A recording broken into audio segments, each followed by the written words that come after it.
Welcome along to a bit of a coffee break.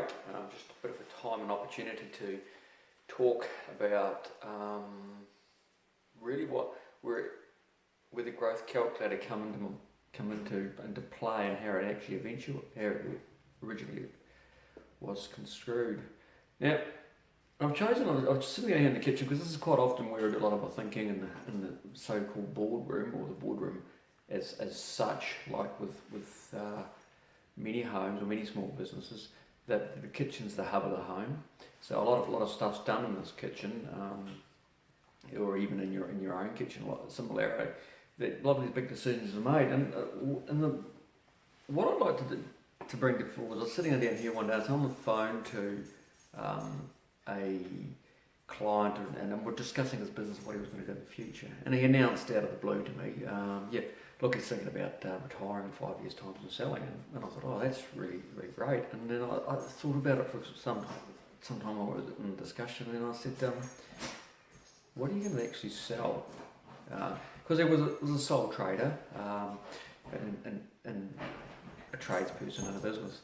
So what was he going to sell? I said, because without you, the business doesn't exist. You are the money, you are the business. In actual fact, you've only got a few, and he told me he had vehicles and a few other bits and pieces, assets that he could sell that were related to the business. But I said, in reality, someone else is just going to start up a business doing the same thing you're doing, and why would they purchase your business ahead of them? This is where we sort of come to a bit of a head with this, and we started thinking about, okay, so how would you value it? What would we value, and how can we actually make it a sellable proposition in 5 years' time? So we went about it. Firstly, how can we value it? And I did a wee bit of research, and I did a bit of research as well, and asked a few in those professional areas and they were saying, look, on an average, as a rough guide, you can use 3 times the net income. As a value for the business. So this is really cool, and we worked out. So this is where I worked out the growth rate calculator. So the growth rate calculator is based on your gross income, and that's the real dominating factor, because once you've got efficiency to the maximum, nothing's going to change if your gross doesn't change. So the only thing will squeeze up with inflation. So the gross income was the thing we were aiming at increasing in this business. We worked out quite simply by using the calculator that we could actually double the value of this business in a 5-year period. And what we needed to achieve that was a compounding growth of 15%. Now, prior to this, we'd just been concentrating on other areas of business and other areas of efficiency, and building his business to a good business model.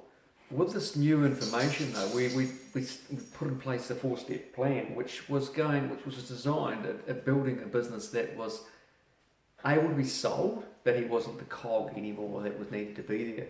So we're systemizing the way the business was done. So he was such a valuable asset in there originally that it wasn't actually a business that could be on the outside of. And in the interim, we also were growing it at 15% per year, which was fantastic.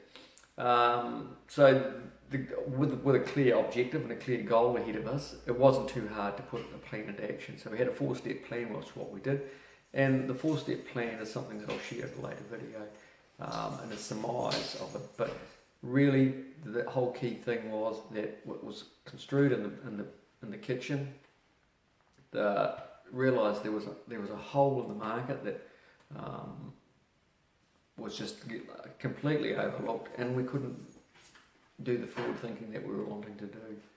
So with the calculator, with the growth rate calculator, when you receive your free copy of it, chuck in a few figures. Chuck a few figures about what you actually potentially need and what your potential business could be worth in 5-7 years' time.